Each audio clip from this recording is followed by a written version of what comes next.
Aloha, everybody. Ghosts of Hawaii. You know who. Thank you again for all of you tuning in. Tonight we have a very interesting show, as I think all of our shows are interesting. But we also have a very interesting guest. He is the founder of Hawaiian Hauntings, a fantastic group that you can find on Facebook. And as a matter of fact, at the end of this show, we'll give you his contact for that or any other means that he would like to share. We're going to be talking about something that I find to be very interesting and, of course, very scary, and something that I think may have affected maybe some of the people in our audience, maybe yourself personally, or maybe somebody that you know may have been affected. So let's go ahead and do this show right here, folks. Guy says, aloha, Uncle Joe and Obaki. Wrong, Uncle Joe. It's not Uncle Joe. Cool. So good to see you, cool. Thank you for being here. Not Uncle Joe. Aloha. This is Joe Punohu, everybody. But he does know. It's okay. He does know No, no, He does he calls know. me he calls me uncle. He calls you. Oh, he He calls calls you me Uncle. uncle. Oh, he does. So there's more Guy. than one Uncle Joe from now on. Yeah, Awesome. guy. There's a coworker from Oahu Ghosters called Uncle Joe as well. So two Ye- different people. Yeah. And Joe is coming in nice and loud and clear, and I am just so looking forward to our conversation this evening. Tonight, we're going to be talking about evil spirits, a discussion part one, to kind of give it a centerpiece to work around with our conversation. We're going to be also talking about spirits, evil spirits, and how they can affect you with your illness. And of course, Joe is doing the whole being here even more by being in a chat and talking at the same time. So I appreciate that. How's it, everybody? Good to see you. You got chicken skin already? Well, it'll probably be a chicken skin type of program. If you like, hit the like button. If you're new to the channel, give it a subscribe.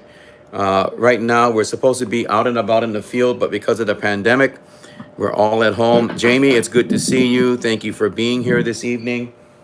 Hopefully everything is okay over there in Louisiana. And Jamie, by the way, I look forward to scheduling you in October, and we will do some interesting conversations with that as well. Smarty Pants, many people say hello as you all come in. Come sit on the porch, guys. This is just like back in the old days, yeah, when uncle, auntie, cousin, sister, brother, dad, and mom would get together and talk story. No need for the mask here at all. You just have a sat, and we'll talk about ghosts again, which is our main forte here at this particular channel. Before we start, I would like to read something that I found to be quite interesting. I actually looked at several different things that had to do with spirits and illness. The source I'm giving my impression of from the source. Rigo, so good to see you. Lambert, right? So the source that I'm reading about right now has to do with spiritual illnesses. And this is my reaction to that before we begin with Joe tonight. This source comes from Stanford School of Medicine, of all places, in the Ethnogeriatrics department. So I'm going to read this because I find this to be quite interesting about spiritual illnesses, and then we'll discuss afterwards. And by the way, if you have any questions during the show, please feel free to talk amongst yourselves. Of course, enjoy the conversation because I want you to really enjoy each other's company. But we will take questions at the end. So save your questions to the end. I'll let you know when you can ask Joe questions and stuff. Okay, so anyway, let me read this about spiritual illnesses. This is my reaction to that. Illnesses attributed to supernatural forces may be due to soul loss, ancestral spirits, tame household spirits, wild forest spirits, malevolent spirits, or shaman spirits, but can also be attributed to magical interferences by humans in the form of curses. Illnesses caused by ancestral spirits are commonly a form of communication, as ancestors may be made unhappy by actions performed or not performed by humans. These actions must be corrected by spiritual interventions, or the illnesses may continue and result in death. Even tragic accidents and bad luck can be attributed to spirits. Spiritual illnesses may occur when one or more souls separate from the physical body. That's an interesting thing right there. Separation may occur in a number of ways.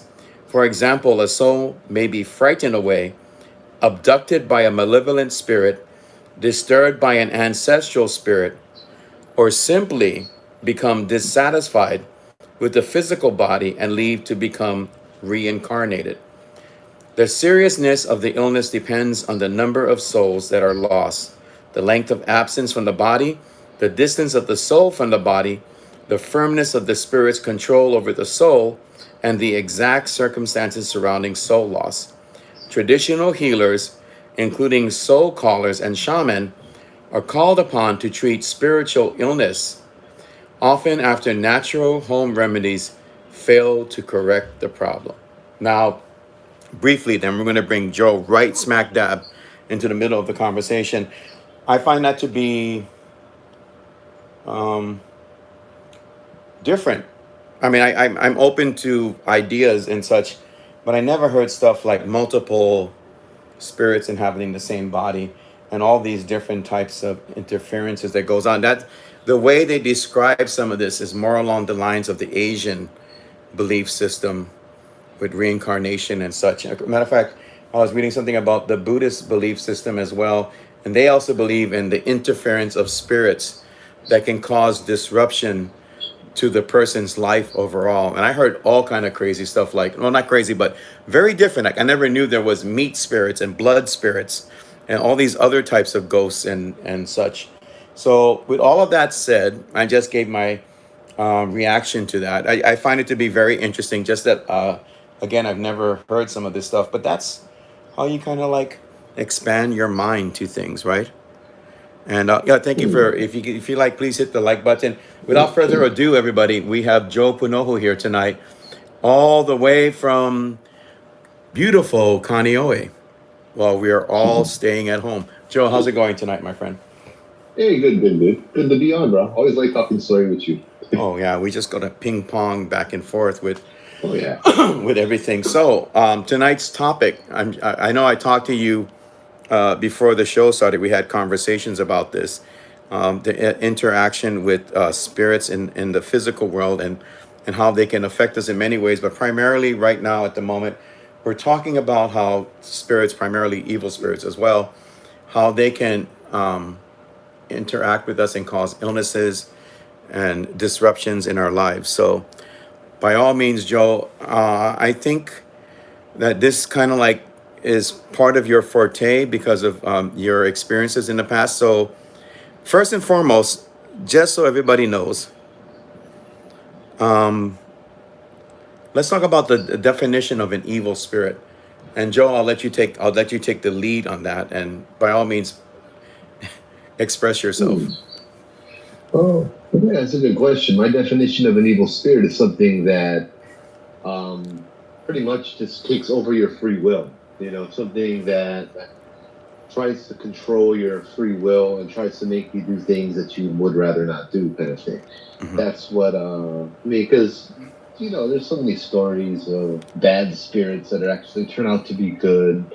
Those are the good stories where you don't know what they're thinking. They appear to be bad, but it can be tricky because there's usually never a line. There's usually never a black and white.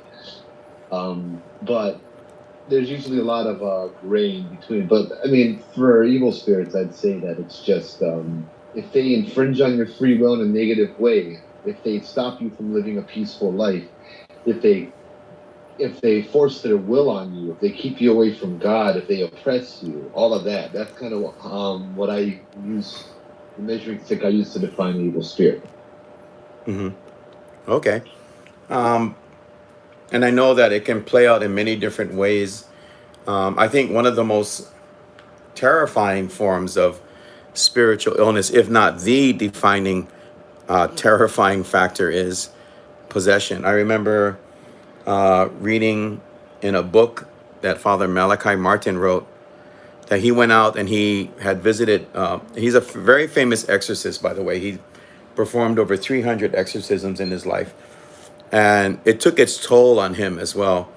But in the course of talking about visiting some of these mental institutions that are out there, he was able to ascertain based upon the symptoms and such and of possession that at least half of the people that are in these institutions are actually suffering from spiritual illness or possession itself. And I found that to be very alarming, that we should have conversations like this. And I know that one of the shows also talking about in the next few weeks as we get closer to October, I think Joe would be a great guest and just strictly talking about possession itself. So we will have that as we get maybe around October or so. But Joe, I know that your background includes working in this field. Would you like to discuss some of that part at all? Yeah, sure. Okay. Sorry, I worked in the mental health field, directly hands-on with patients, consumers, residents, whatever you want to call them, whatever the proper politically correct term is nowadays. I've done that since about 2012 as a full-time job, reincorporating them into society in a group home setting. And then just recently, I got a job over in the state hospital, the step before I was used to, where you're trying to stabilize them before they get into the group setting. So I've gotten to see a lot of the mental illness, and I've gotten to, my former job, talk with them on a daily basis, watch them wake up in the morning, brush their teeth, go to sleep, do their chores, cook dinner, cook breakfast. When they have a hard time with their symptoms, we can talk it out. We can talk story. We go back in the backyard, we go smoke cigarette, and they tell me, hey, the voices are real loud. So, that kind of thing. I see the room they sleep in. I see the bathroom that they use. I see every aspect of their life. And that kind of transparency has taught me so much in this field, and how it combines with the spiritual is, to me, just fascinating. The question I want to ask you is, based upon your viewpoint, your expertise working in this field, um, how do you determine, or is that a difficult thing to look at? What would be a spiritual thing versus like a medical issue? Is there a way that you have found or you think that might lean in the direction of one or the other? It's really hard to tell. What I depend on and rely on the most is feeling. When it comes to symptoms, I've met people who were born schizophrenic. I've met people who became schizophrenic because they abused drugs. I met people who were schizophrenic because they had a brain injury or a traumatic injury, all of this kind of stuff. So it's hard to say where the voices are coming from.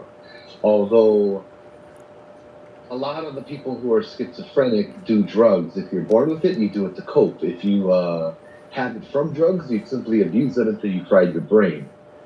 A little side note on that. I never really did drugs, partially because I was a good boy, but now it's because I'm scared out of my mind to do that kind of stuff. I've seen what it produces. Mm-hmm.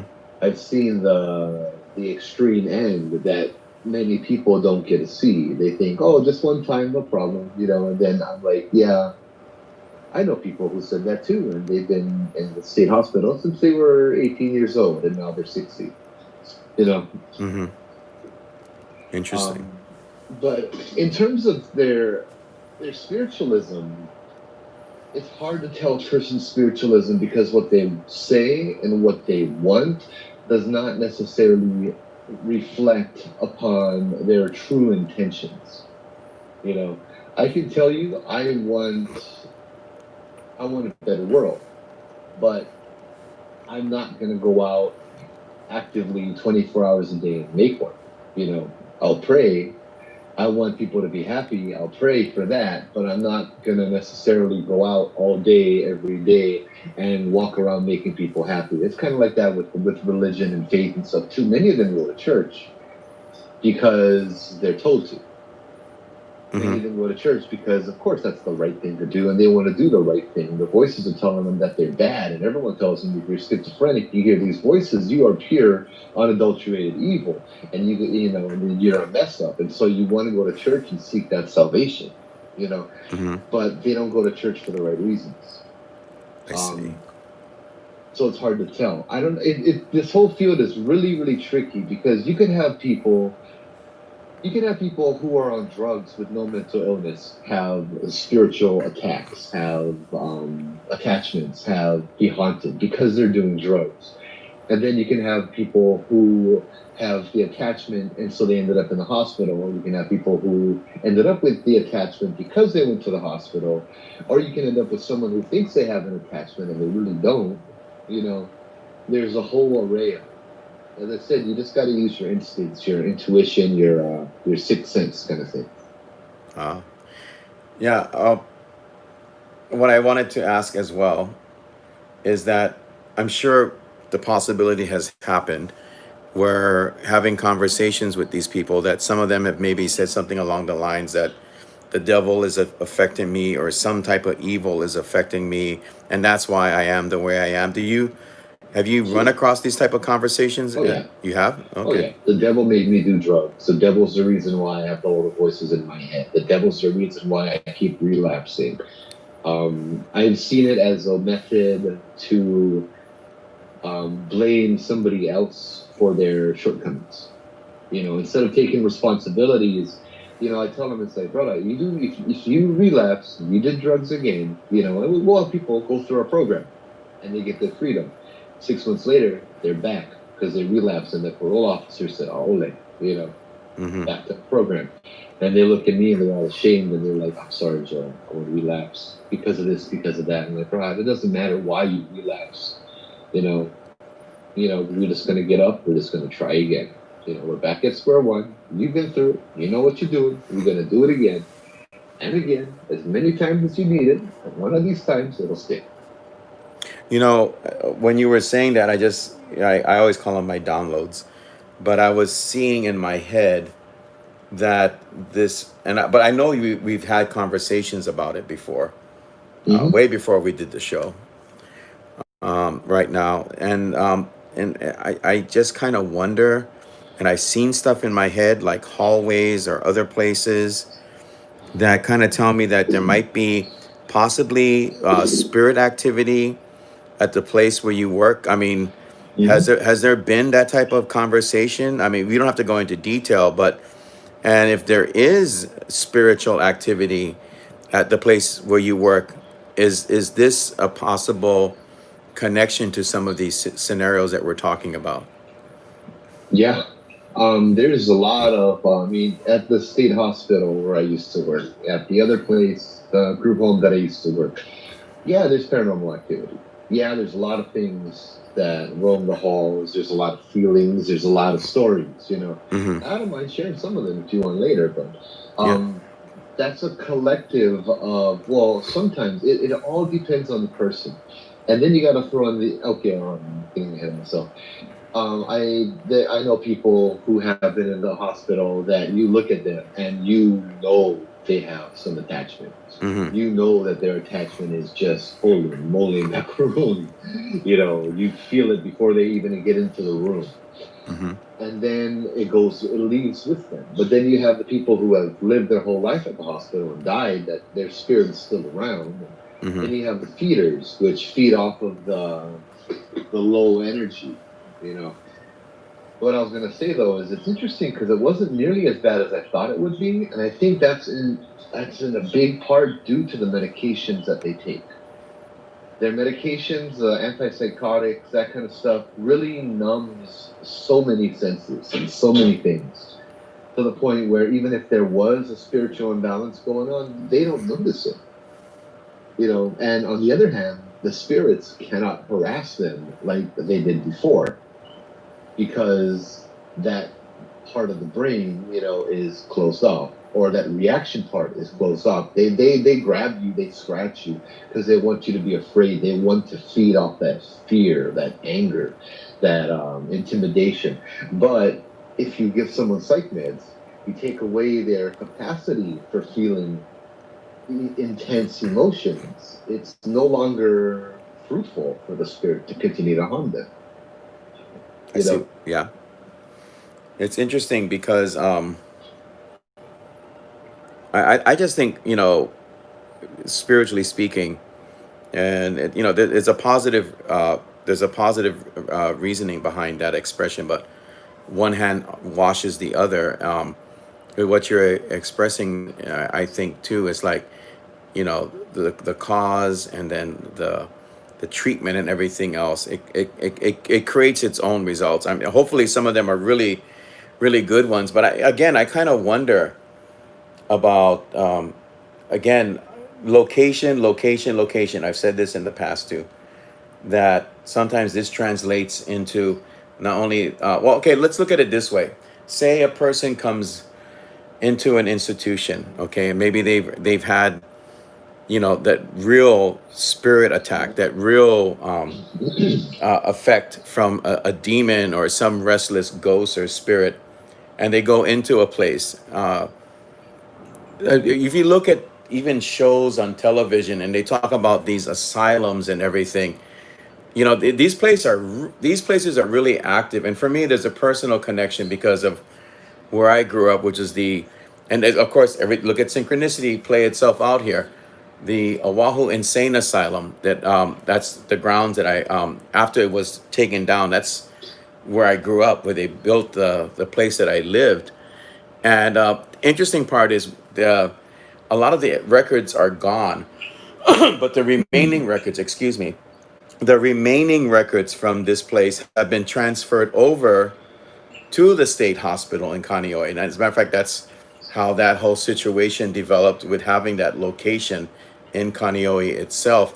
But Mm. I can tell you for a fact, 110%, that there was evil spirits there. No question, no, doubting the situation, and not Mhm. just like isolated instances, but like a lot. I mean, just, one after the other. It just goes on and on. And so I'm kind of wondering if that actually makes it worse. It's like someone, I'm trying to figure out a good analogy, but someone who's going through something, you want to take them away from the situation, but you're actually putting them more into the situation, which could happen with someone that comes into a hospital that's already has shown the symptoms of actually being that you actually being attacked by spirits. So do you feel that all of these spirits, like where I'm at, where I was growing up, yeah, I definitely feel some of them were inmates. But man, I'm talking about powerhouse elements involved with it. These spirits do not mess around at all. It's like going up against the devil, but he's Mike Tyson.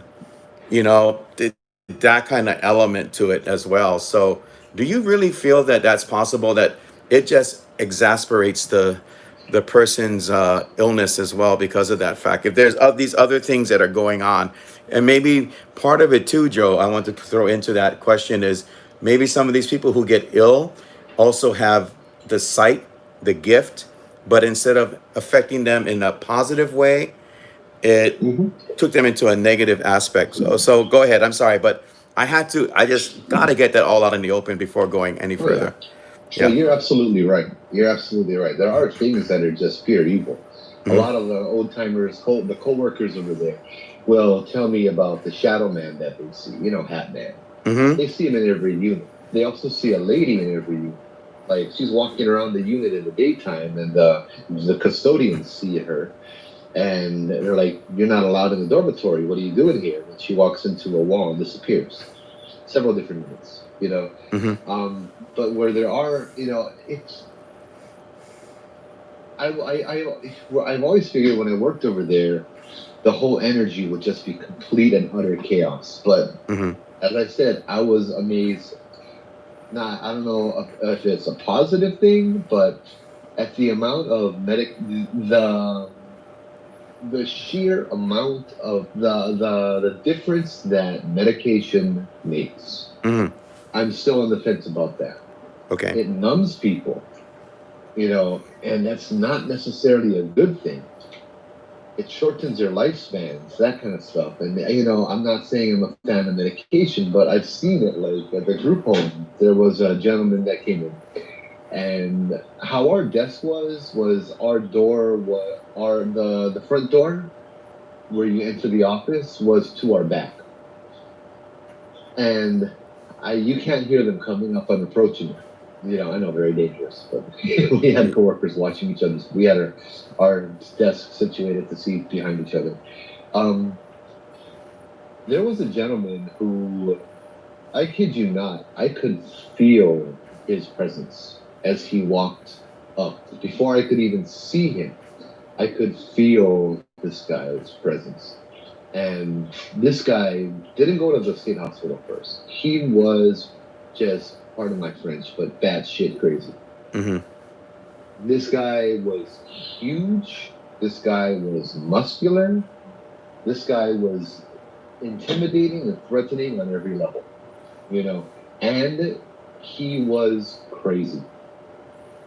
I mean, you ask him to sign for his medication, and he's like, I'm just going to draw a rainbow instead. So he draws a rainbow where he signs it. I'm like, that's fine. I give his ID, and he looks at me, and he's like, he's holding his ID that he dropped. He's like, you found my brother's ID. Where did you find my brother's ID? I'm like, hey, look, this has your name. He's like, no, that's not my name.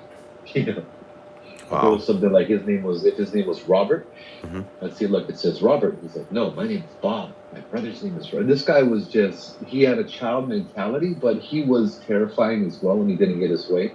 3 days on medication, and this guy, any vibe that he threw was completely gone. Mm-hmm. Completely, totally, just non-existent. He was a regular guy. He was a little kid, and he ran around. And the 6'7" guy ran around the house and giggled all the time, until he was discharged. That's just from the medication. Mm-hmm. The Whoa. medication is just simply amazing. Sorry, I'm kind of ranting a little bit. No, go ahead. Go ahead. It's your field, and I'm fascinated by the details that are involved with the people that you treat or help. Mm. As I said, it's fascinating. But I mean, then again, this is ghost stuff, ghost stories, and spiritual and stuff like that. A lot of it, and I know you're gonna ask this question, or someone's thinking about it, is how do you know if it's all in their head or not? Right.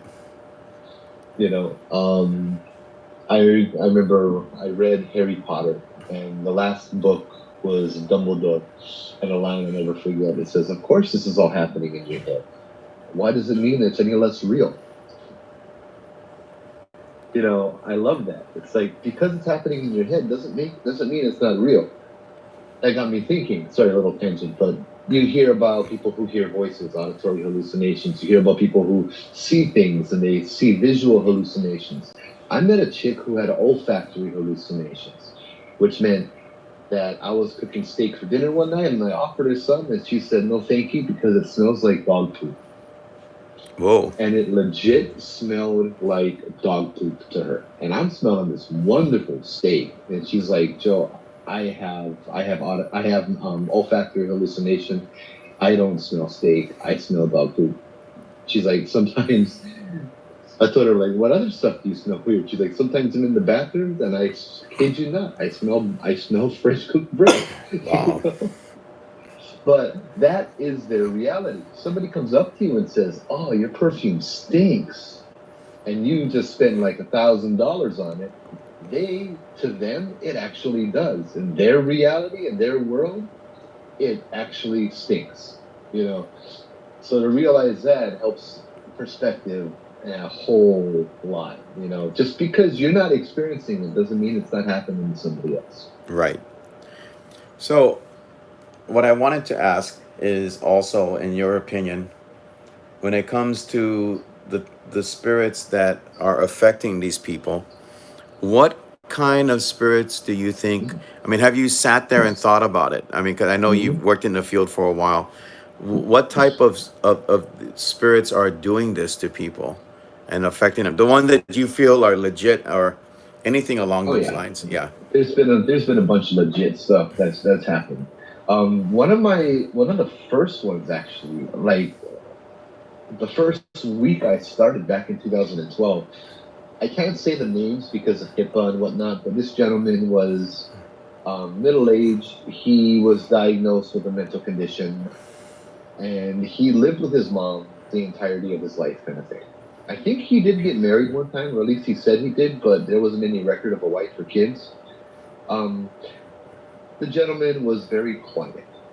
He didn't know how to talk. According to, his mother passed away and he didn't know what to do. They found him sitting in his house with all the lights off and the water off, just not knowing what to do because his mom died and she was the one that took care of him.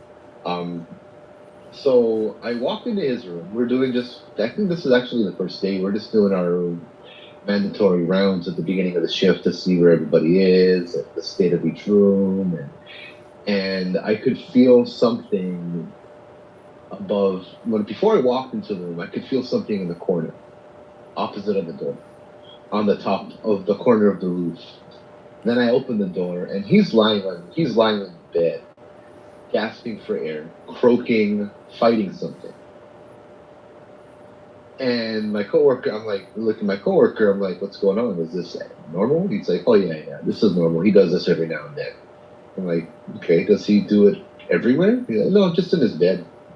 I'm like, okay. So I talked to him after. I'm like, hey, how you doing? And he looked at me, and I'm like, he thought I was thinking he's crazy and everything, and he never said much anymore. But I looked at him. I'm like, hey, hi, nice to meet you. My name is Joe. How are you doing? And he tried to talk, but the croaking kept out, and I just kind of went between him and the corner. And I looked at him again. I'm like, how are you doing? And then he stopped. And he's like, oh, I'm doing all right. I'm like, what's going on? He's like, there's something there. I'm like, yeah, I know. And he's like, really? You believe me? I'm like, yeah. So I walked down with him to the next building and grabbed some tea leaves. And of course, I had salt and holy water in my bag. And we did a little blessing. He was fine. After talking with him a few weeks, this guy went from talking to nobody to Mr. Social. He's saying karaoke all the time. He went to the movies. He had friends. He hung out with all his other housemates, and a complete 180 of change. And the spirit part never bothered him as long as he was there. I can't vouch for now because I'm not sure. We've lost contact. But yeah, that was one of the first ones. I can't believe I forgot that. That's probably the first time I've told that story. Wow. Yeah, I haven't heard it. I have Yeah, not I heard that. remember that. I remember going down, getting the tea leaves. I remember something in the corner. It reminded me of a spider on a spider web. Yeah. Interesting. Have you? Here's a real personal one. Have you ever yourself personally? Because I know we both work in this field, and I've already bared my soul about my scenarios and such. But have you ever really felt like you were being harassed or anything else by a spirit or ghost? I mean, and if so, was it because of the work you do, or do you feel like it was something else that you just can't quite pinpoint for yourself, Are you talking about at work? or anywhere at all in your life? If it's too personal, it's fine, not a problem. Brother, you know me. I'm an open book. If telling my story can help one person, then it's definitely worth it. Sure. Um, yeah, of course. I mean, since I've started doing this, since we've started helping people, I know what you mean. Things know you. They got your number. There was that. Actually, this is a proper one too. And I asked her, and she said, "Yes, I can go ahead and share this story." Do you mind if I share the one about the girl with the voices? Oh, of course. That's folks. You should really really tune into this, the details and everything what he's talking about, because if there was ever a case where it could be not only a evil spirit with the possibility of that, but one that's very, very clever. And I would say a lot of them are, although there's different hierarchies. There's the low spirit and there's the high spirits and everything else in Mm. between. But Joe, please share this. Yes, I want to hear it again myself, so go ahead. Yeah.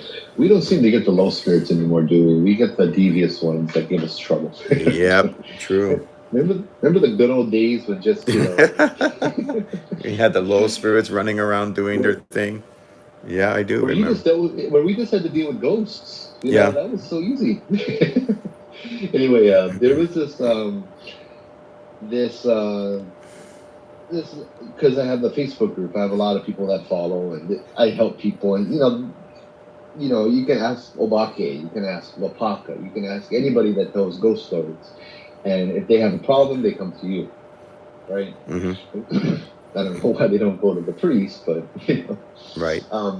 But anyway, so there was a girl in question. We will call her Amanda, and I'm bad with names. Of course, she's not Amanda, but Mm-hmm. Amanda's As long as it's friend. not Annabelle, go on.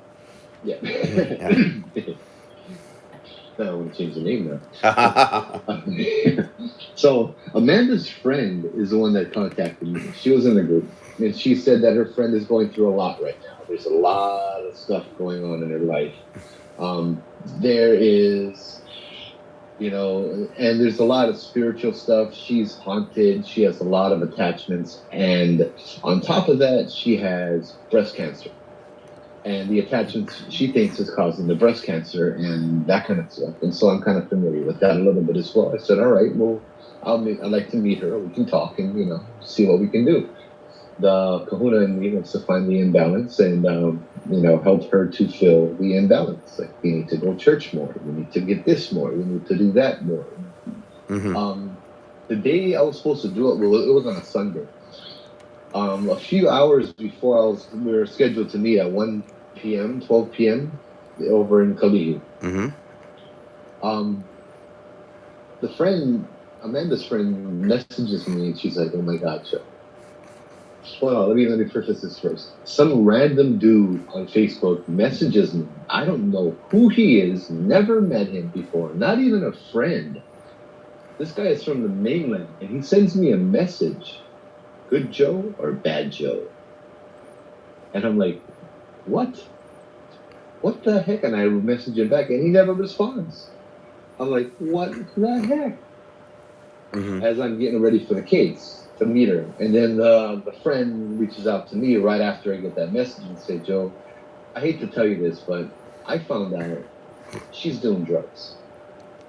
Mm-hmm. And then I'm like, what the heck?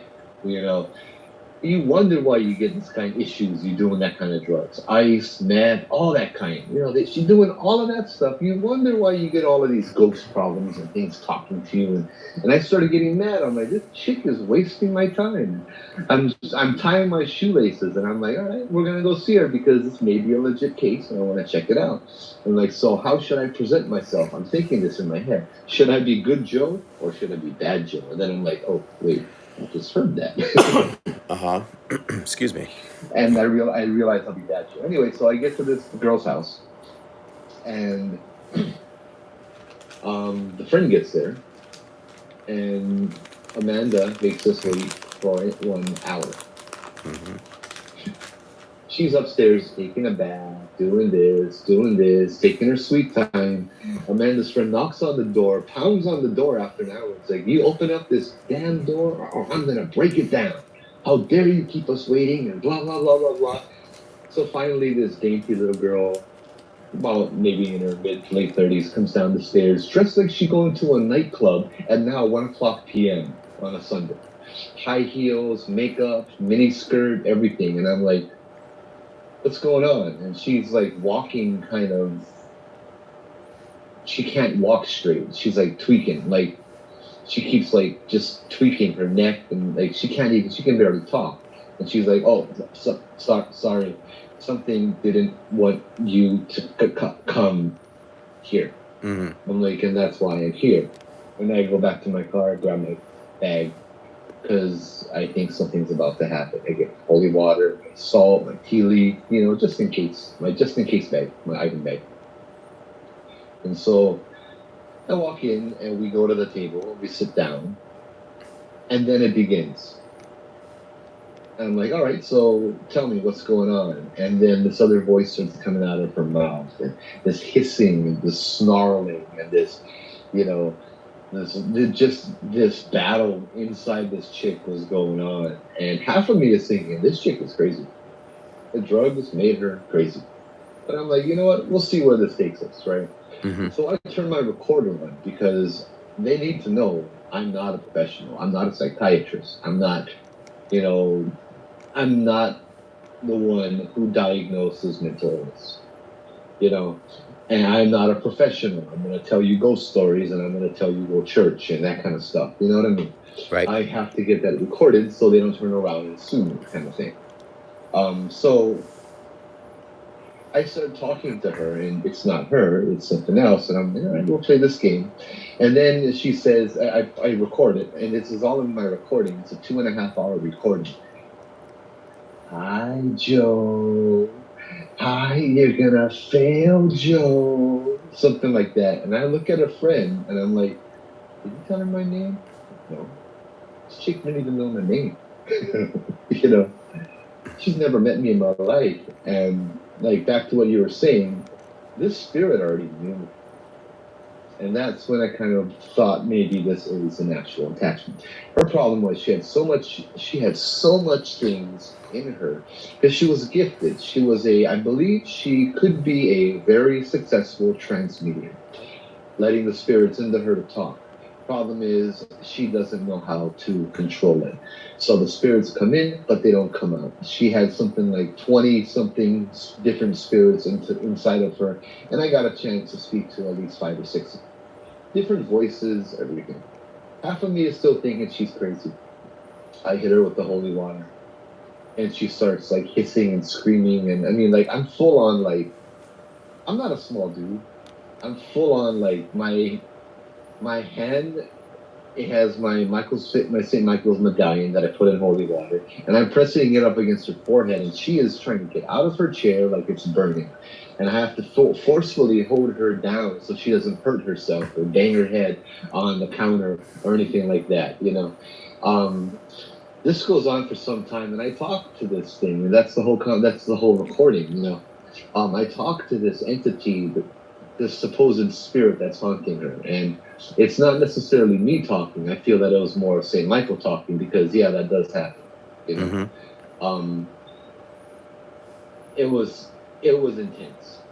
It was 2.5 hours of intense.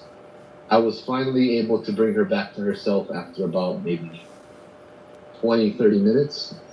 We cycle through all the spirits. The one that spoke in the little girl's voice saying that they're trying to help her.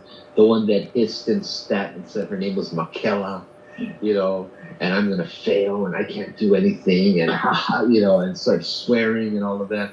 I did a little bit of a test, like a placebo, where I wanted to just make sure, you know what I mean? It's a placebo. I have the holy water. Mm-hmm. So naturally, if I hit her with the holy water, in her head, she's thinking, it burns. And I'm thinking, okay, maybe this is all in her head. So I grabbed the holy water and then I put it right behind her on the sink. And I put my fingers in the tap water that was on the sink. And I splash her with the tap water. She thinks it's holy water, right? She starts laughing. She stops thrashing. She looks at me and she says, your holy water is weak. Like that. And I'm like, I did that a few times. And I watched her friend. I watched Alice's friend, so she knew what I was doing, right? That was something else. Her problem was so many tiered. We're talking schizophrenic, I believe, bipolar. She was okay. I think she was schizophrenic because when she was back to herself and we were talking, she was telling me about how the birds talk to her and this and that. She was diagnosed with bipolar. She was diagnosed with something else. I forget what it was.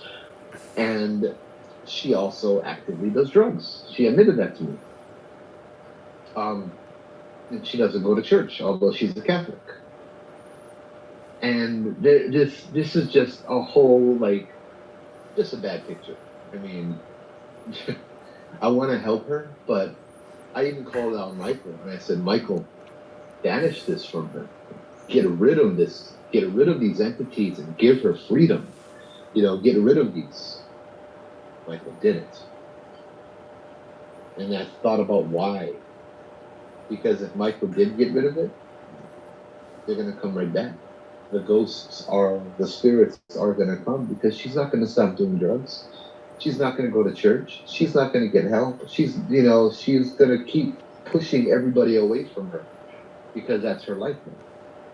Unfortunately, she still hasn't gotten help. She's been waiting to reach out to me. I've been waiting for her to reach out to me because I can't be the one to contact her. She has to be the one to contact me. Mm-hmm. Because if she needs help, she needs to ask for it. I cannot offer it. It's a whole thing where, you don't offer to give somebody free services, even as much as they need it. They don't appreciate it. They have to come to you and they have to be ready for it. It's still ongoing. She's been turned down several times because she won't stop doing drugs.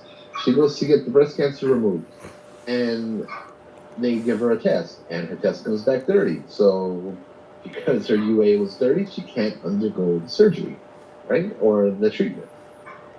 It's going to kill her, this attachment, and her free will. That's the problem.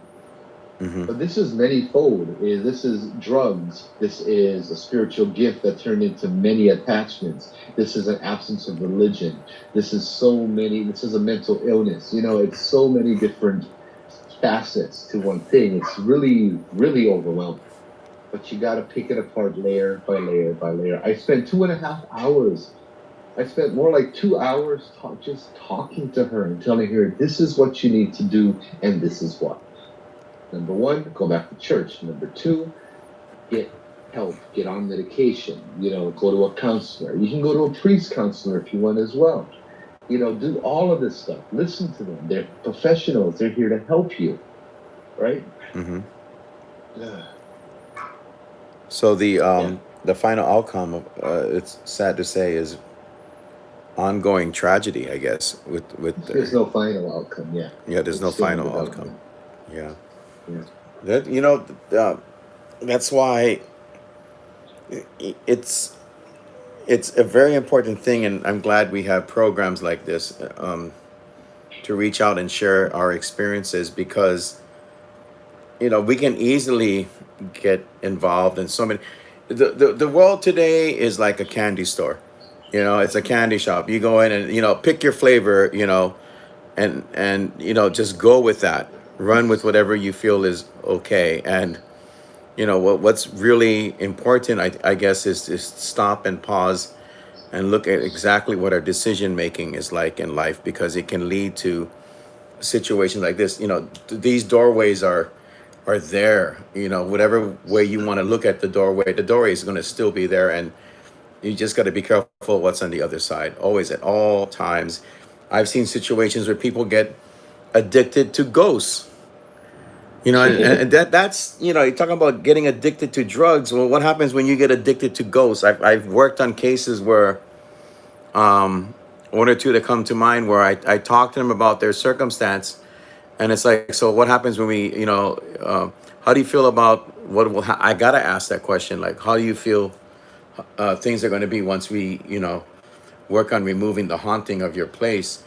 And I had people say, well, I haven't really thought about it, but I think I kind of miss what's going on. And I'm like, well, that's where the paradox comes into the picture. It's like you're asking for help, and at the same time you're like, well, the ghost is gone, then it's just me going about my business, or at my job it's just 9 to 5 to me, and there's nothing else going on anymore. There's so many ways of looking at that particular type of situation. So, but it's true. I mean, It's real talk. Yeah. I met these Yeah, it people. is. People get addicted to ghosts. I mean, wow, it's just really, really crazy. So, let's talk about how spirits can actually interact and create physical illness, or the signs of that as well. Like, as an example, talk about ghosts and being in locations where hauntings take place. I, for one, feel this, and I'm sure other people that have been around ghosts or spirits, that have actually gone through true hauntings and not something that they thought was real, but actually wasn't. You can we even say it in our language when we're out in the field. Give us a sign of your presence, and if you be careful what you ask for too, because you may not like what you receive upon request. But a sign of presence. One of the most typical signs of presence is feeling the spirit around you. Feeling that, I mean, I know that. I'll give a real quick story scenario here. One night, me and Joe went to a place, and Joe wanted to get some photographs for something, a project he was working on. We went to the location, and while we were there, and this place is, without going into the specific details, it's notoriously haunted. I mean, just straight up haunted. And in the course of being there, we went to the classic zap, is what I call it, when spirits will just take your energy and yank it out of you, use it for whatever reason they want to, and you're going to feel sick because of that. But I mean, that's one thing to look at as well, because it's a symptom. But you can feel their presence when they show up, and that actually affects you as well. Um, Pretty much so, right, Joe? Yeah, I'm not sure though if that. I mean, oh, bro, we were zapped. That's for sure. Really badly, But badly then, zapped. like, the one time I kind of questioned it was, remember the Pohaku when somebody graffitied it over at Judd, Oh yes. the sacred Pohaku. Me and my friend went back to clean it up one night, right? Like soap and water. We tried to remove the tag, um, and both of us ended up getting sick. Like we were drained the same kind, like when we went out that night, Mm-hmm. you know, and a few other times. And but the spirit down there knows us, Right. right? Mm-hmm. Because we go there so much, and it knows that we're Pono, and there's no reason why it would be mad at me or my friend for cleaning it up. I think that it's very possible that just being that close to something, Mm-hmm. is enough to give you that physical reaction. Mm-hmm. Just the spirit being there, trying to communicate, is going to be draining your energy to say thank you, to communicate to something. Mm-hmm. But that's the effect that you're left with. It's not necessarily you're zapped because they're doing stuff, but it's zapped just because they're in the area with you. I don't know. More testing needs to be done. Yeah, no, no, I understand. It's just that I guess results may vary is a good way of saying that.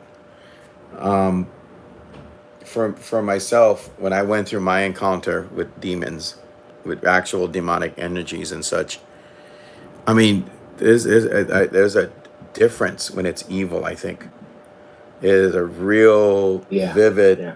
Oh my God! I seriously. I mean, okay, I'll tell you. When it first started to happen, I'm not going to go into the whole because I already did the story on it, but when and you see it on paranormal shows as well. And I seen it after it happened to me. Excuse me. And that is my heart started to race. Seriously, like out of control. Really, really pound very, very, very hard, and it was a terrifying feeling. And the other thing is you feel is like an aggressive intention that's going on. And I guess that's what I'm trying to say when it comes to the evil side of spirits. And unfortunately, some of these locations, including the one that we went to that night, based on some experiences, it's a mix of experiences and evidence. Like I actually have a picture somewhere of a demonic claw. This thing looks like a reptilian claw that was when I was doing video, it flew into the range of the viewfinder of the camera, and I slowed it down with the device that I had, and it was a claw. And you feel, and on top of that, you feel it. You just feel when they're there, and it's like putting two and two together, and you get the classic answer from all of that as well. So that's what I was meaning, Joe, when I said that. This, and I know that you've worked under these circumstances as well and had your a situation. So maybe we're comparing notes here or seeing the differences in our notes. But did you ever feel that way too, like that real physical reaction from an evil type force or entity? Oh yeah. story I told Friday night on Hmm. my page.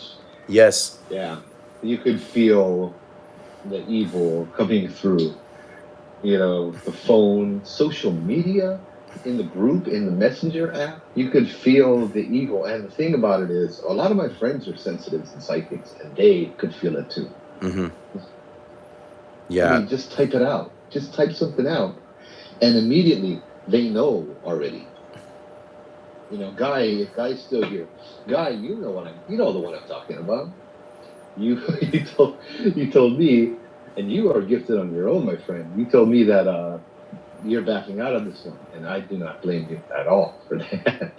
I should have as well, Hmm. you know, because you could tell what this thing was already just from her typing. That's scary. Yep.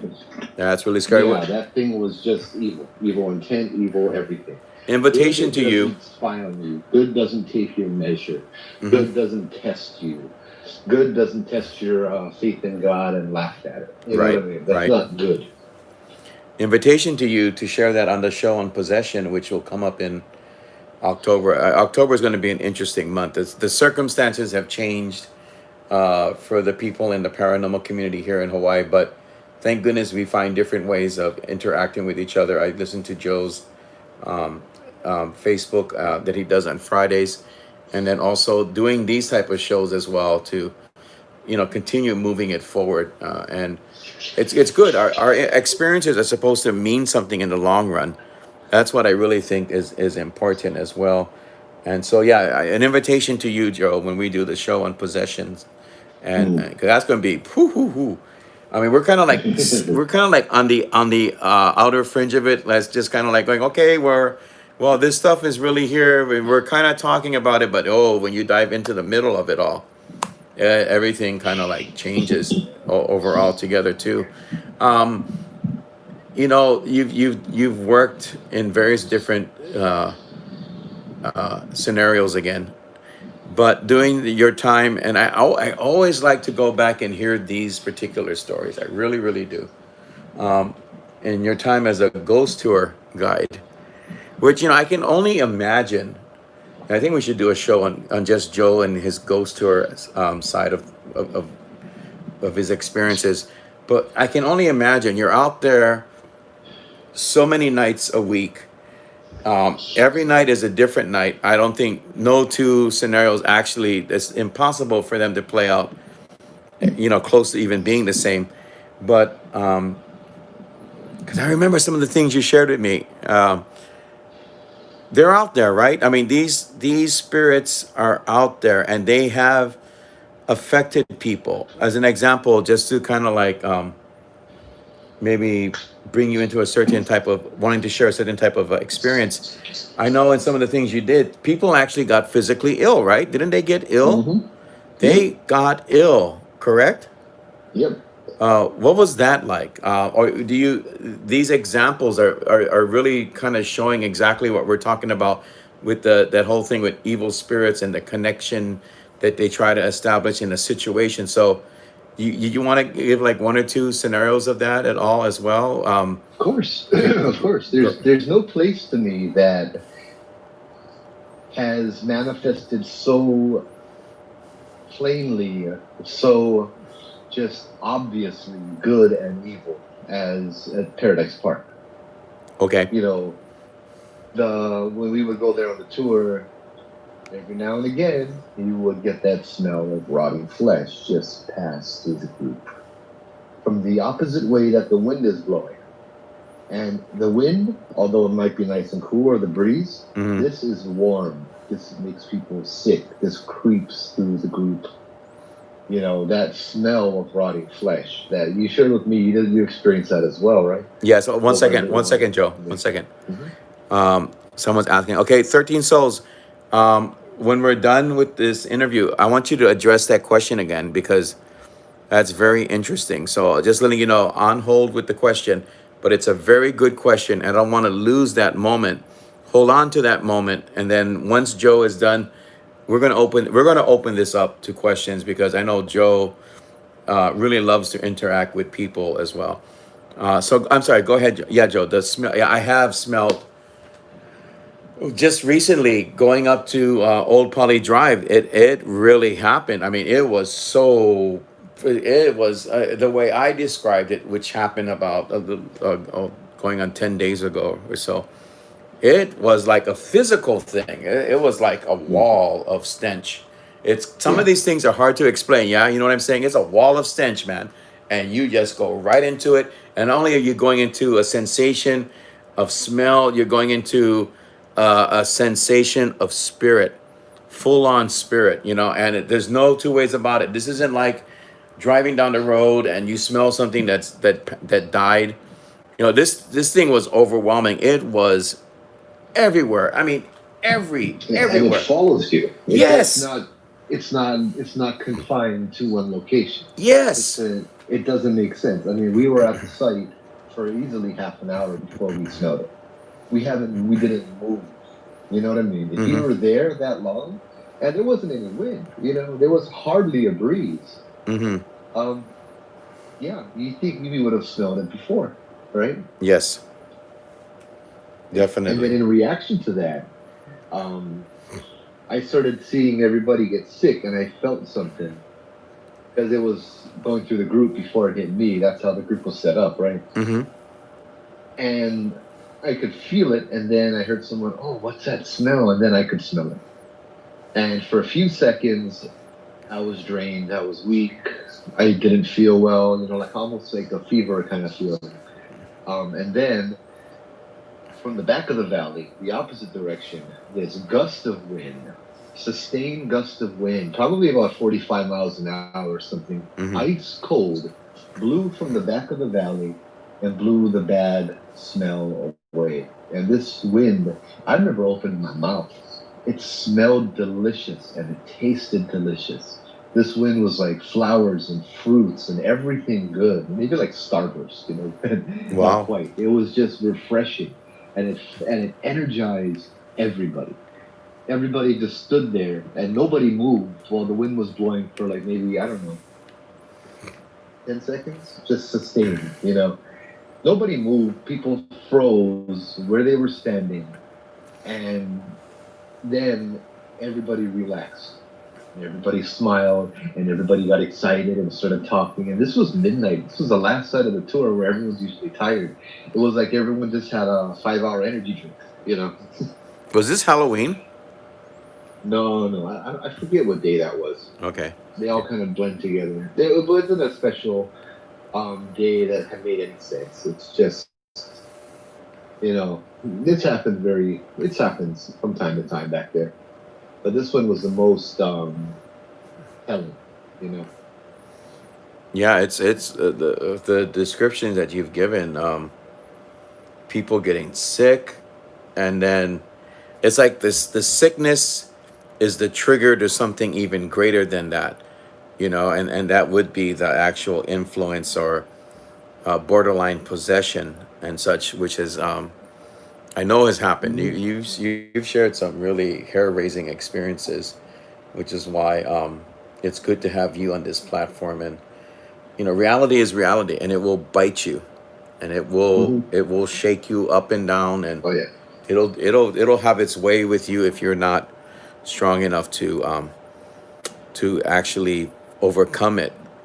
And so, yeah, the reality of evil spirits, I think, is becoming more and more pertinent now. We're looking at situations where people are going to get whatever way you want to express it, infected or otherwise, because of our curiosity. And I believe that it's we're it's like swimming. You got to make sure you don't hit the undertow and get pulled into that. Yep. Because it's terrible. It's Yeah, it's for me. What helps me a lot in this field, I was reading through some of the comments and like, yeah, he just talks about it like it's nothing. You, I've learned you can't glorify mhm. these things. Yes, You can't make them look bigger and scarier because they want to look bigger and scarier. of course, yes. My friend Doug told me something that always stuck with me. And it made me think, and it added perspective to the point where I could do this without being afraid. Right. You know, people will tell me, oh, they see this, they see that. They saw a demon that looks like the devil and has horns. It has jagged teeth. It has yellow glowing eyes. It has long fingernails that are dirty and caked in dried blood. And you know, it's like these are spirits you're talking about. Mm-hmm. These things never had a physical body. Right. So, is this really how they look, or is this for our benefit only? Doug's come across some things, and they come up to him, and he told me because he could see them when he's doing cases. There was this one there's this one evil one that came up and charged at him and rushed at him, but stopped right before it hit him. And this thing was a classic demon, one with a broken horn, jagged teeth, smelled rotten and bad, and all of this stuff, Mm-hmm. and kept glaring at him with these yellow eyes, and and kept like hissing and growling. And Doug just stood there and he's like, "Oh, nice Halloween mask. You think I'm supposed to be afraid of that? Try again." And so then the demon or the spirit, whatever it was, changed into something even more scary and more intimidating. And Doug's like, "Oh, well, that's a lot better, but it's still a Halloween mask. So get out of my face." I hear You know, you. Mm-hmm. that kind of attitude. And it did. It couldn't do anything. It's not going to scare you. The same is true about people. Bully's going to ask you for your money or he's going to beat you up. What's going to happen when you stand up to the bully? He's either going to try harder to scare you, but he's not going to cash in. He's not going to write that check and end up going to jail just to get your lunch money, by assaulting you. That kind of stuff. It's just a bully. Some of them are crazy and they may, but those are very, very rare. Yeah, there's different types. You're right. Demons, the spirits, the ghosts, they all, to me, I see them all, and it may or may not be true, but it helps me to control my level of fear. There It's you like, go. look at this, this ghost trying to pretend it's the devil. Cute, Yeah. It's like, oh, you're gonna flex. Oh, you speak Latin. Oh, you're lucky enough calling Michael the Archangel to come down and kick your cole right now. There you go. You go head for the hills, bro, if I do that. Interesting comment from Lewis that I wanted to interject into the conversation. I Sure. think this pandemic, excuse me one second here. I think this pandemic brings lots of, I was thinking about that too, Lewis, and then you brought it up. I think this pandemic brings lots of fear and anxiety that lowers our auras and weakens our spirits, and that would increase the dark forces. As I'm sure you're trying to say along the lines of the presence and how it affects us as well. I do believe that. I do. There's, we've done the shows about the pandemic, and like the one we did about haunted houses. That was a great show that we did about Uh-huh. that. But yeah, I mean, I believe that it's actually happening. When I did paranormal news, oh, by the way, I'll probably be doing another show on paranormal news, probably within the next week or so. But, people were talking about the fact that now that they're in a different state of living, that people are noticing these things a lot more. I had conversations with a very gifted friend of mine, and we talked about the psychic hours, which occur between 6 p.m. No, 9, I'm sorry, 9 p.m. until 6 a.m. in the morning. And the reason why more of these situations, including evil spirits, are noticeable is because it's in a different time of day. What we're doing and how we're perceiving things are different at that time, and it helps to give that. It's not an opportunity, but allow these moments to happen, and for us to notice these particular situations. But in a pandemic, I think it's times 10. It's a lot more than that. And I also believe that there's a classic, almost vampiric type of situation involved, where depending on how we're dealing with it, we can actually invite more things into our lives. So we need to be very careful about that. So yeah, thank you for sharing that, Lewis. I appreciate that, because I don't know, Joe. Do you think that the circumstances are changing and people are experiencing things in a more profound way, perhaps because of this? Yeah. Um, can I share a real fast story? Always, everything, dude. Share everything. So, It's we not can. scary or anything, but Yeah. I know we've talked about this, and I've talked about this on my Facebook lives, and I mentioned it on your YouTube, lives as well, about the pandemic and stuff. Mm-hmm. Um, there are a few mediums and psychics that I've seen them work with me on cases, and holy cow, these people know what they're doing. I Mm-hmm. mean, they move mountains, they perform miracles, kind of thing, and it still leaves my jaw dropped to see this kind of happen, to see the stuff kind of happening. One of them, I give her a lot of credit and I give her a lot of respect. She messaged me before this whole thing began, Mm-hmm. and she said something big is coming, something changing is coming, um, something that is going to be a battle between good and evil. This was in November, I think, or December. I think it was November. Mm-hmm. She's like, something big is going to come, and it's going to change the way we live, and it's going to be a battle between good and evil, but it's not going to be it's going to be a battle of good and evil that we have to fight within ourselves. And she said, Joe, not, there's a lot of us that aren't going to make it. Things are going to get so much better, but first things are going to get much, much, much worse.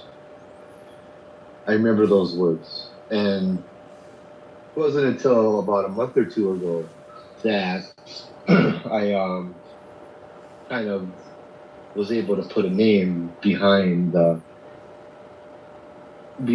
this prophecy and see it in action on a one-to-one basis. A good friend of mine, I've been helping this person for 2 years. This person has had cancer appear and disappear, and cancer comes back. And, it doesn't make much sense. And for me, I'm blessed to know so many gifted and talented people. I've watched people perform miracles on cancer many times over. I know people who will tell you, okay, this is what you need to do, and then boom, you've been suffering for 2 years, haven't been able to eat solid food in 2 years because there's something wrong with your stomach that the doctors cannot figure out. Well, come, let me go ahead and do this and do that, and within 15 minutes, the person's eating solid food again. And it's like, as I said, miracle workers. My friend has been to all of these people, one by one by one by one by one. I myself have personally taken her to healing places several times, and the spirits are silent. What I would do is take her to the healing place, and she brings a ho'okupu. The healing places are Hawaiian in nature, so we do the Hawaiian protocol. Mm-hmm. She leaves an offering, and we ask the spirits to bless her. We ask the spirits for guidance. We ask the spirits to, help to bring out what needs to be aligned and, what needs to be worked on. And please help her cure her, because she was dying very slowly. And my friends messaged me back and said, this person, I can't help them. They're too stubborn. All I hear is, I know, I know, I know, I know, I know. It's like, if you know everything, why are you talking to me then? Why are you asking me for help if you know everything already? And it became obvious to the point where that the problem was her, my friend with the cancer. The problem was in her. The problem was how she saw things. She was a friendly person. She was a loving person. She was fantastic. But there was this other side to her that was causing the cancer. There was a side that she was not willing to let go. There was a side that held on to anger and grief and bitterness. Bitterness is the word. It was just heartbreaking to watch. She passed away about a month ago or so. I got to see her before she passed, and up until that, she kept asking me for a miracle. She kept asking me for help. It's like, I can't. You gotta do it yourself. And I would talk to her for hours and say, you need to do this. This is what you need to do. and she'll fight with you. You don't know what you're talking about. What do you mean I have to do this? What do you mean I have to do that? I'm like, you just need to do this. I'm thankful that she went very peacefully, but seeing her battle this balance of good and evil within her and seeing her not succeed, not emerge victorious, took a little part of me away, Hmm. you know. And I knew it was coming. And I knew it was coming because it's it was meant to happen so that people could learn. And that's the reason why I tell this story. I'm not going to mention her name, I know who she is. but Yeah. like Obake, you're a good enough friend where you know who I'm talking about. Yes, I do. You know, it's with this pandemic and stuff, guys. Monitor what you're doing.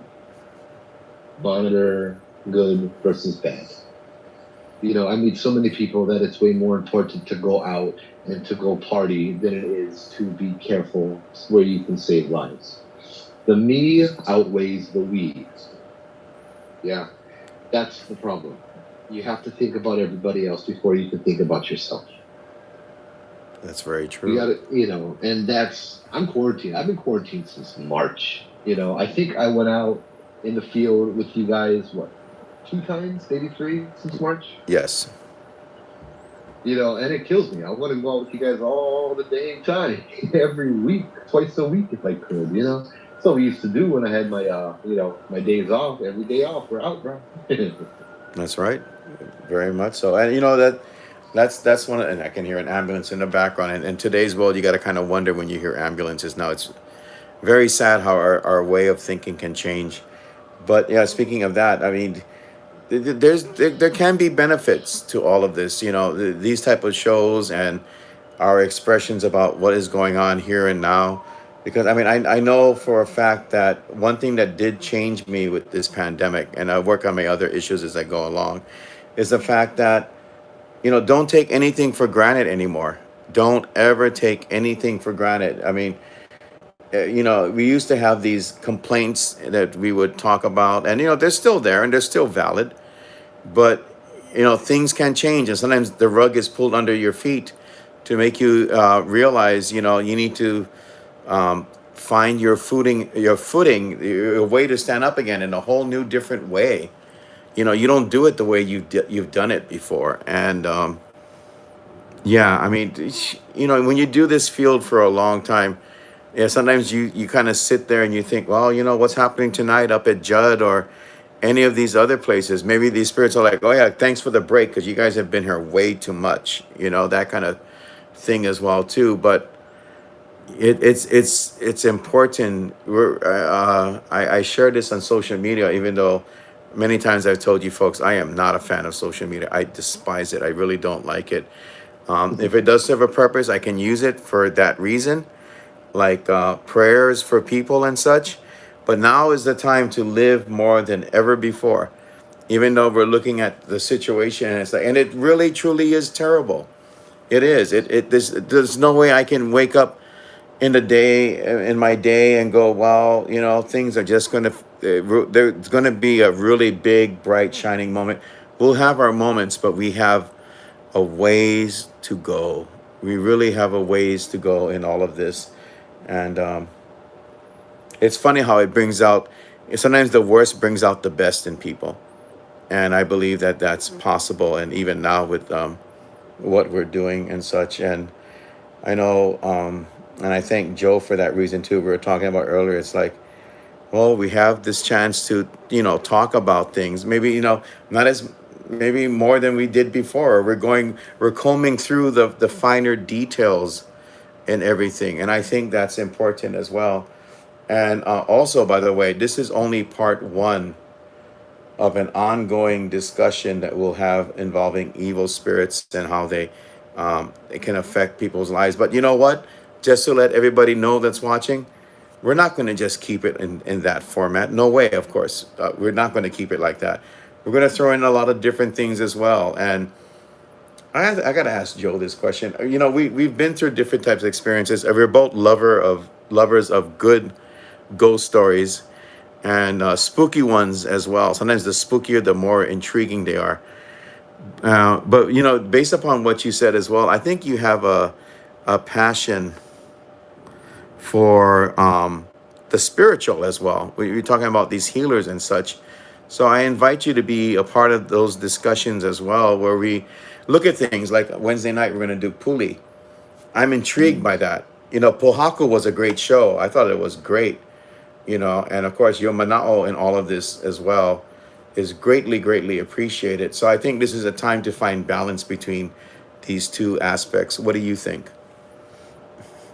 Yeah.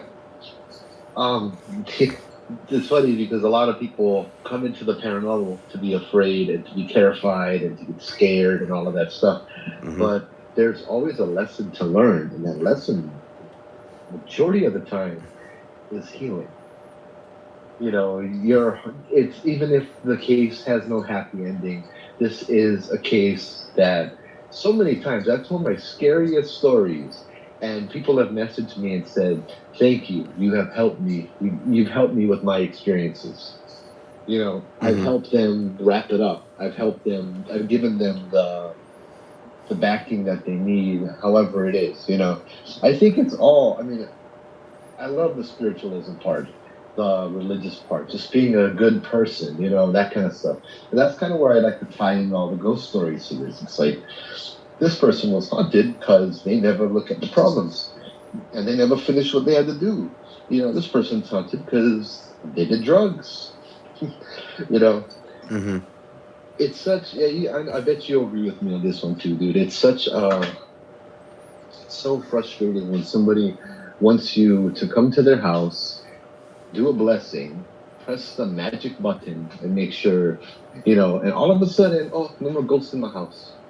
Hmm. But the thing is, they're being hunted for a reason, and their guardians are stepping back saying, well, we're going to keep hunting this guy until they stop doing drugs. We're going to keep hunting this guy because he's beating his kids. And the guy's like, oh, the ghosts are hunting me. I don't know why. Please make them stop. It's like the lesson is not learned. If we just walk in there and command the spirit to be gone through God, and however we do it, always through God, but Amen. um, they don't learn the lesson. Hmm. It just gets a little irritating to me sometimes. Like, help me, help me, help me, help me, help me. But they don't want to help themselves. It's like, you want help? Okay, go to church every Sunday. Oh, I cannot go to church every Sunday. Boring this way. It's like, really? We got some questions coming in right now, but cool. Thank Sure, you for still being here. I wanted to look, and then of course, 13 souls. Please bring into. This is a time for questions. You sure. can readdress that as well. But there's something very beautiful that was said in the comments from a friend of mine, my friend Rotman, who is a lover of dogs and lives in Australia. He says, this is beautiful what he says. It almost makes me want to cry. He says, I've been talking to God a lot at the beach with my dog since martial law came into being here in Australia. And then they said that they want to lock down us for another 12 months, mask and all, until a vaccine is available. That is beautiful, though. I mean, I can see that moment where you're sitting on the beach with your beloved companions and you're reaching out to God and talking, and I encourage that. Please, folks, if there, and that's another thing too. If you've never believed or you wanted something good out there to happen, this is the moment to not only look at living the best life you have, but the meaning behind living that. Pray. Even if you're saying higher power or whatever, pray. There is a God. I know this for a fact through my own struggles, and despite my situations in life, this is my chance to pay it forward spiritually. So by all means, and Rotman, thank you so much. That's a very beautiful thing you said. And I think we need those moments right now more than ever before. We need those things to happen in our lives and in our hearts. That's one of the ways we will get through all of this. Going into what Ku just said. First of all, aloha to you, Uncle Joe. Has there ever been a time where you had an encounter with evil and harmful spirits before? If so, did you suffer any spiritual illnesses in the past? Very good question. Go ahead, Joe. Yeah, cool. I love the show you did the other day. That was fantastic. Mm-hmm. You're very knowledgeable, brother. I love it. Mm-hmm. You know. Yes. I did it on a Facebook Live. It was about an hour and a half on Mm-hmm. Friday night Excuse in me. Group Hawaiian. Actually, on my page. Yeah. I shared it on my Facebook page, and then it was shared to Hawaiian Hunting, so anybody can look at it. Yeah, there was a time where we encountered evil and harmful spirits before, and yes, I did suffer a spiritual illness. It really messed me up for about a year and a half to 2 years. Mentally, physically, emotionally, I was just up, and everything was just up in the air. I had to pick up pieces of myself and put it back together. It was something I don't wish people to go through, but I am appreciative that I went through it because I can see it for what it is now. You know. Awesome. Okay, so let's see here. This is from Guy. Uncle Joe, while at work at the institution, have you ever seen anything supernatural like people climbing walls? I've heard many stories about the hospital. I've seen things at the old house I used to work at in the group home. We're watching The Exorcist, and I watched twice somebody walk past the windows, like a 6 foot tall man, white, walk by, and my coworker saw it the second time because it walked directly behind the TV outside, and I ran around and there was nobody there. Interestingly enough, it happened during the scarier parts as a side note. So I think it was our fear that generated it to manifest. But there was another one at the hospital where my job was to sit down in a pod. Basically, it's my job to watch 6 rooms, 7 rooms that each have like 4 people in it. Just make sure everybody's playing good, do hourly checks, all that good stuff. You know what I mean? Making sure everyone's sleeping. And so, I'm reading my book on the other side of the courtyard. It's outside. And I see a guy come, he gets out to use the bathroom. Hey, no problem, right? So you got to walk in. He walks out of his room, takes a right, walks by a bunch of other rooms, and goes into the nursing place to use the bathroom because that's where it is. I go back to reading my book. Then as I'm still reading my book, I see the bathroom door open. Well, all right, he's done, comes walking back out. And then he walks into another room. And like, this is all like out of the corner of my eye. And I'm like, okay, wait a minute. He walked into the wrong room. So I look up just to see him carefully closing the door behind him. Just slowly, not to make a noise, and that's not his room.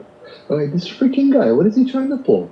I see his hand, okay, slip in as it's closing the door. You know how you're doing it soft so it doesn't make a noise? You grab the door from the outside and you're slowly putting it in, and then you move your hand in. Mm-hmm. So I get up and I start walking towards the door, and the door's locked. And I'm like, freaking guy locking the door. So I unlock the door and I open it up, and it's an empty storage room. There's nobody in there. Wow. And I'm like, what? The heck? And then the guy comes out of the bathroom behind me. He's like, hey Joe, you all right? I'm like, yeah, it's in that room. I had to look in, turn on the lights. It was just a bunch of walkers and wheelchairs and that kind of stuff. And I'm like, swear to God, I saw somebody walk into that room, and I watched their hand close the door. Right. Ooh, chicken skin. Uh, it happens. It really does. In unexpected ways too. I don't know if 13 Souls is here. I scrolled back to make sure I found his question. So if you just said it again, sorry, 13 Souls, and hopefully you're still watching. Going back to his question, which I found very interesting, he says, "How do you explain an uninvited haunting when something attaches to you when you're not even looking for it?" Great question. So, 13 Souls, just to let you know, I don't know if you mentioned the question again, but there you go. I read it to Joe, and Joe, what do you have to say about that? When you're not looking for it, why would you go looking for it? Mm-hmm. That doesn't have anything to do with attachments. A lot of the times, attachments can be because you accidentally stepped on a grave of a person who was buried under the sidewalk that you had no idea. It could be completely random. It could be meaningful. It could have been that you walked into a bar and there were a bunch of ghosts there, and one decided to follow you home because you were having a bad day. You were a prime target. Attachments work like that. You can pick one up and you can get rid of them just like that. I used to go to the bar after the ghost stores because my logic, Uncle Joe explained to me, was go to the bar if you get one ghost following you. Because you know why? One ghost following you, they won't get stuck with all the other ghosts partying at the bar, and then they will forget to follow you. Well, there you go. Yeah, it's also said that spirits love social gathering places like bars and theaters, restaurants. I There's think so. yeah, there's one particular restaurant that was haunted here. It was a Japanese restaurant years ago by a waitress that I believe had committed suicide and came back to still serve her customers, believe it or not, folks. So there you have it. As an example, Hawaii Theater has the ghost of a Hmm. Chinese man that haunts the theater and I believe bothers the women that do shows there. Kuhao says, I know that this would be new for you. Have you ever heard of something called the Hawaiian Healing Marches? Or we talk about that quite often. I've had so many amazing encounters with them all the time. Uh, have you I heard of them? am. Yeah, I've heard of them through you and through Obake talking about how you had mentioned them. I find that idea fascinating. me too. I, I, okay. What now? The Hawaiian Healing Marchers. I didn't get to watch the show or listen to the show about you talking about them. I want to go ahead and do that. But are they the Hawaiian Healing Marchers for everybody, or because I could see how it could be a personal thing, Hmm. like if your family was or is marching in the procession with them because of course you have Hawaiian blood, right? Um, and if they're of rank or however much, you know what I mean, then they could be doing that to give you a sign. They could be doing that. They could be like a lot of ghosts. They scare you to get you off of the path, the wrong path that you're on, and put you onto the good path that you should be on. It's like, hey, buddy, I mean, that's kind of what, and as in 13 Souls mentioned, this attached to a 4-year old. It kind of goes with what I believe is that God, my vision of my view of God, it's like He's the Father, and I try to be like how I see God. You know, He's not the kind of father that's going to stop his children from experiencing the world. He's going to be the father that's going to watch them fall and pick them up and encourage them to continue to move forward. If there's a 4-year-old experiencing paranormal problems and attachments and that kind of stuff, you got to remember one consistent thing. Everybody, especially a 4-year-old, they have guardians. And this is the part I still struggle to wrap my head around every now and then. But when something bad is happening to a person, they have guardians. Their guardians are hanging out in the back, allowing this to happen because you're meant to learn something from it. This 4-year-old is meant to be a fantastic person, a leader of his people, a very spiritual person. Going through these experiences will temper you for the rest of your life. It could make you stronger or it can make you brittle. It all depends on who's around you and who's there to help you and how you take it as well. Hmm. I've noticed that's a theme a lot more this year. Are young children having attachments, being bothered, that kind of stuff. And I don't recall that happening. I don't recall that happening almost at all. Like maybe 2018 and on, but before that, it was like it was non-existent because children have angels.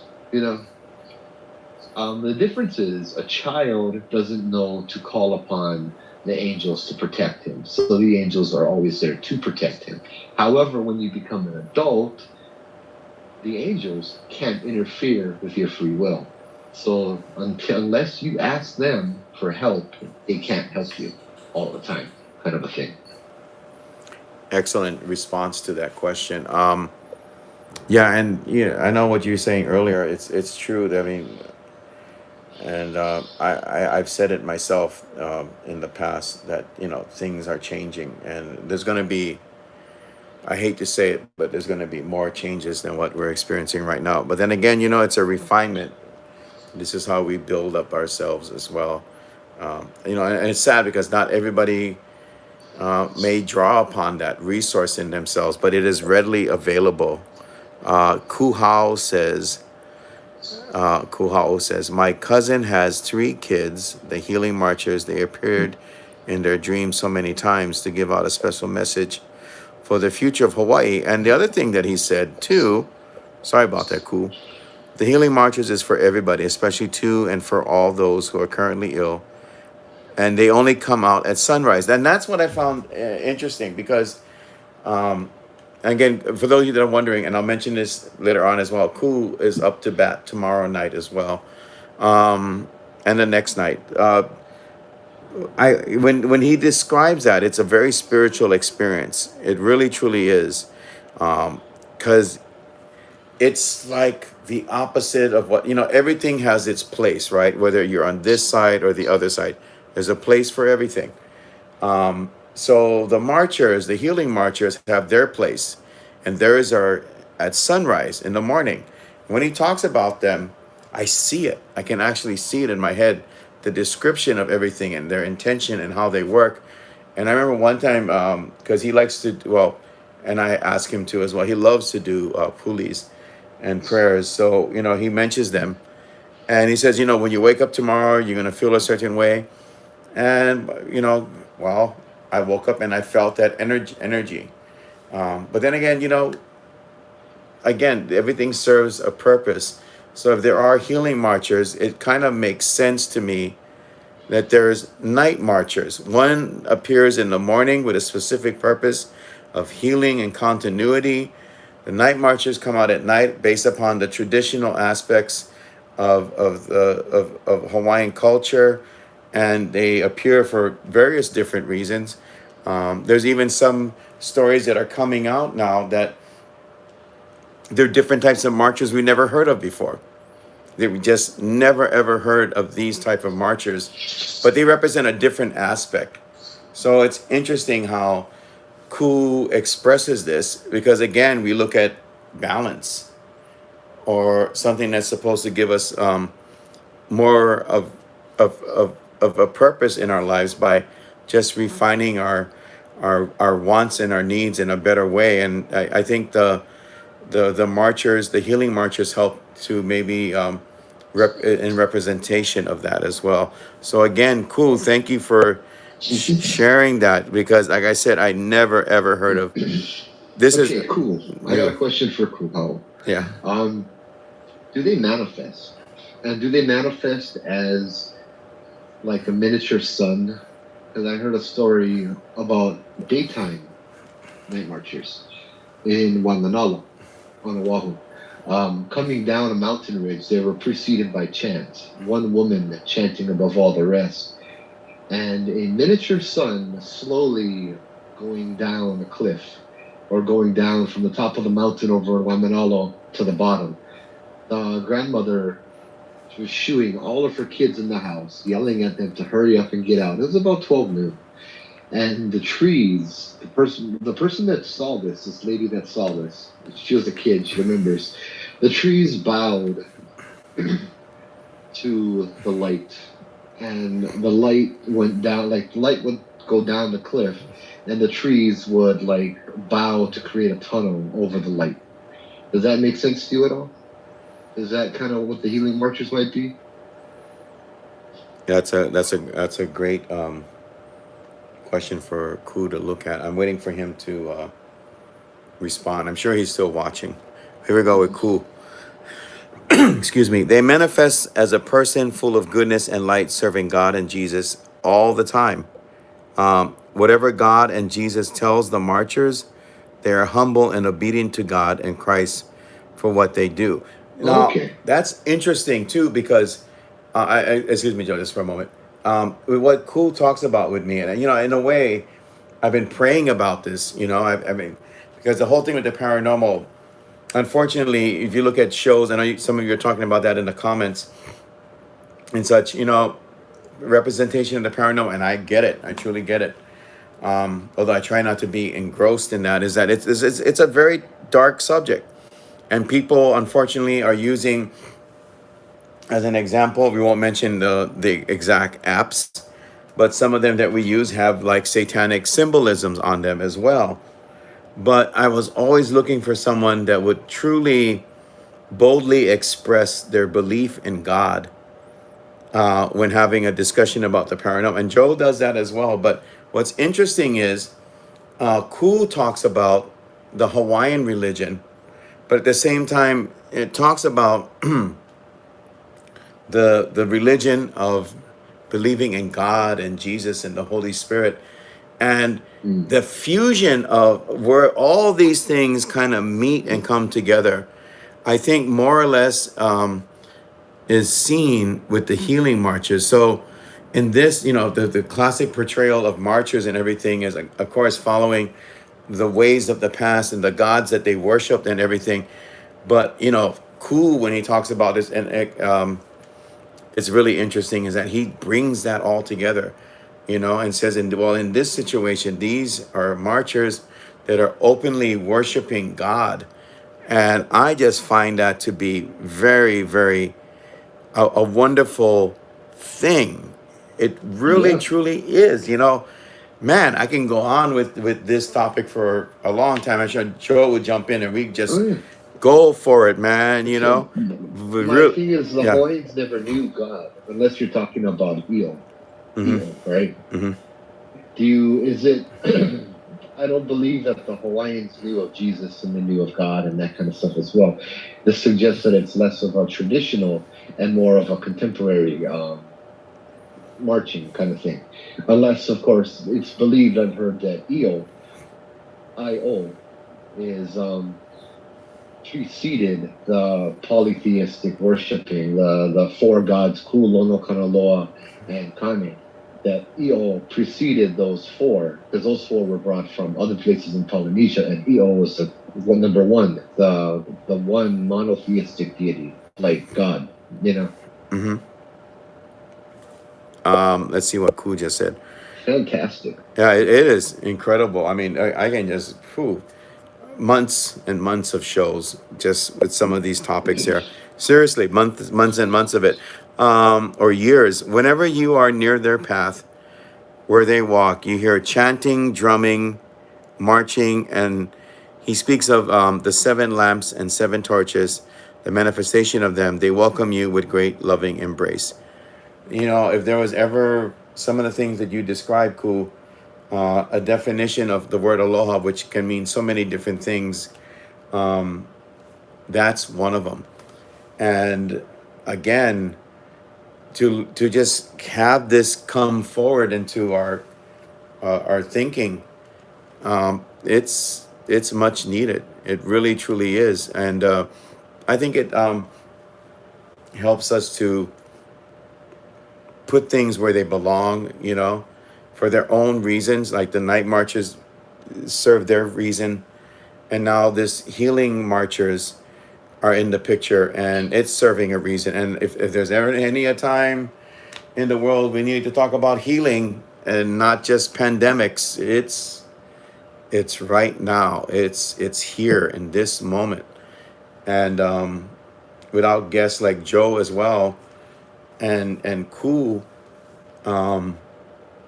it'd be a little bit more harder to continue on with these type of shows and such, because we just need that new approach.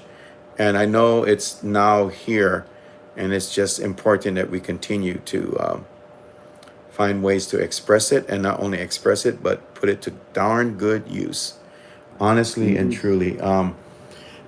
Any more questions with the audience? We're here to answer them. By the way, thank you. We've gotten some great questions, and you folks have been really doing some fantastic conversations as well, talking amongst each other. And if that's what's helping, change things in your lives or create something, thank you for allowing us to share these moments with all of you as well.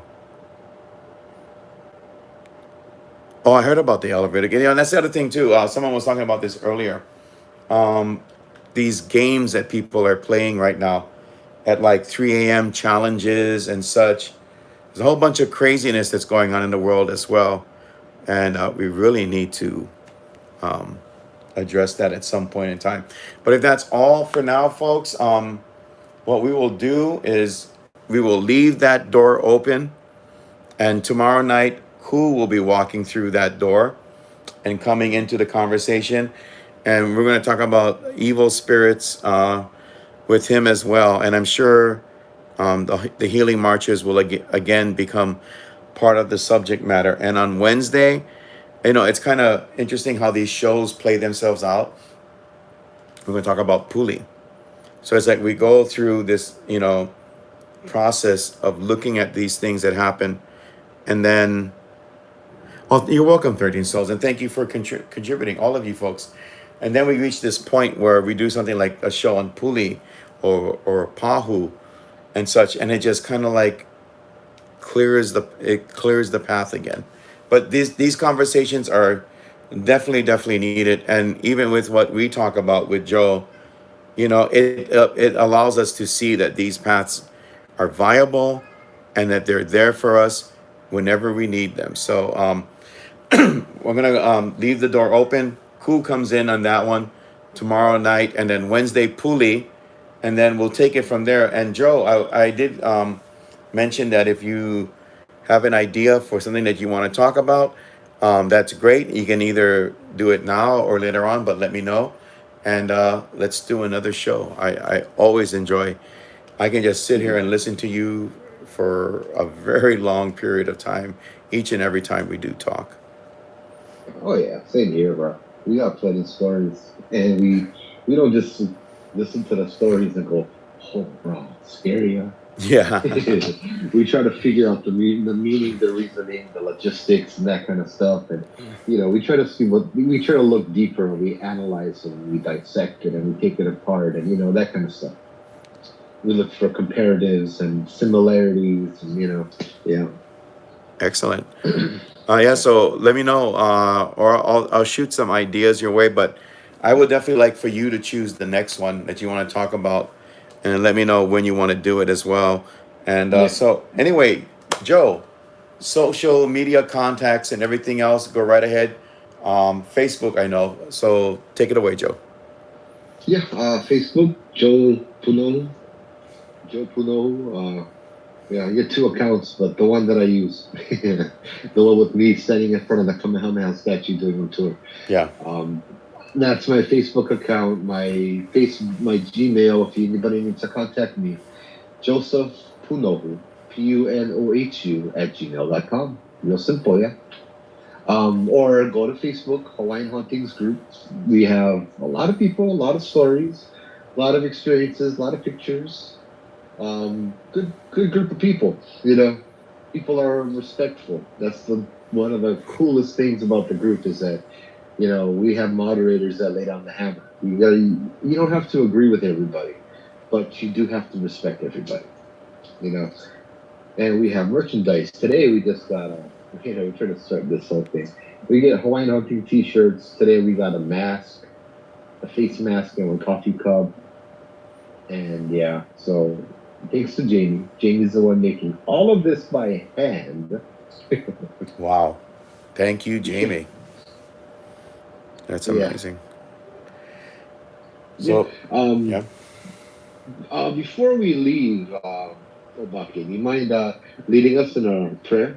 Sure. Protection and guidance and blessings and all of that good stuff. Oh, of course. I was thinking about that earlier before doing the show tonight. Yeah. So, for all of those that are believers in the light and the power of God and all that is good, or anything that you feel would help in that, please bow your head in prayer in the name of the Father and the Son and the Holy Spirit.